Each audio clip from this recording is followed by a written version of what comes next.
হুজুর, আমার একটি প্রশ্ন ছিল যে আকিকার গোশ সন্তানের মা বাবা খেতে পারবে কিনা, আর ছেলের কয়টি ভাগ, মেয়ের কয়টি ভাগ?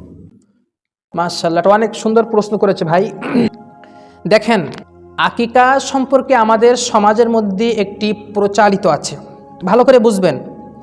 আমরা মনে করি যে যার নামে কুরবানি করা হচ্ছে, ধরো আমার সন্তানের আমি একটা আকিকা করছি, তো আমি বাবা মা আমি খেতে পারবো না, এটা এরকম একটা প্রচালিত আছে না এলাকায়? হ্যাঁ, আছে না?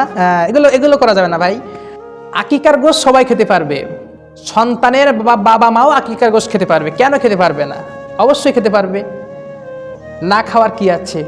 আর আরেকটা কি বললো জানো, যে কয়টা ভাগ? মেয়ের দুইটা ভাগ আর ছেলের একটা ভাগ।